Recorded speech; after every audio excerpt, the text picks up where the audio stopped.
Navkar Educare. Hello everyone, welcome back to our channel Navkar Educare. I hope everyone is safe. To keep yourself updated with topics relating to finance, please subscribe to our channel Navkar Educare and please press the bell notification to get latest updates on our videos. In today's video, we shall discuss how a company with limited outstanding shares gets listed and traded on both National Stock Exchange and Bombay Stock Exchange. Let's find out. BSE and NSE are the biggest and the most popular stock exchanges in India as they operate at a national level, having high liquidity for investors. Indian companies may choose to list their shares on BSE or NSE or both, and sometimes even on foreign exchanges.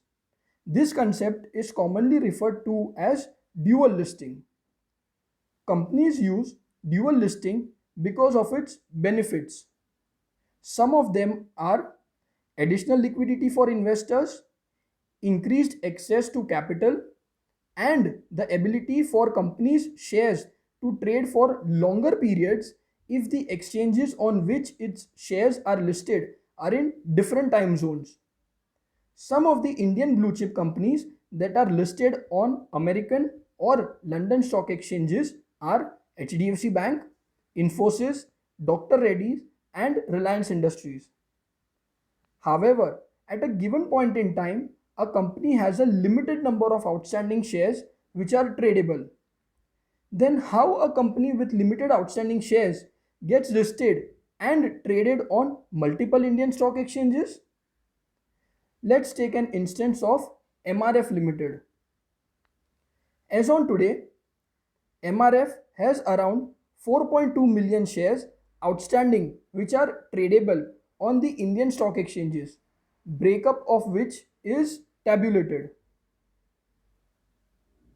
Now, how the same 4.2 million shares of MRF can be traded on two exchanges, that is BSE and NSE, simultaneously?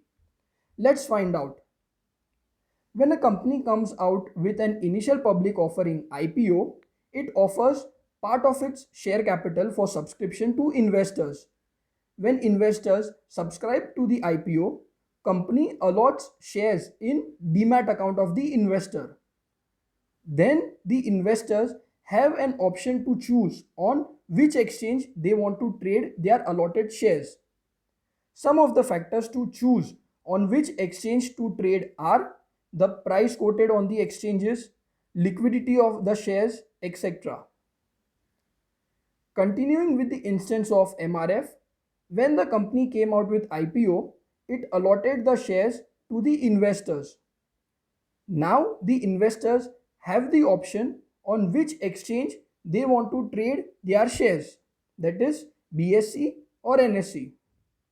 So, on a typical trading day, investors can trade in shares of MRF.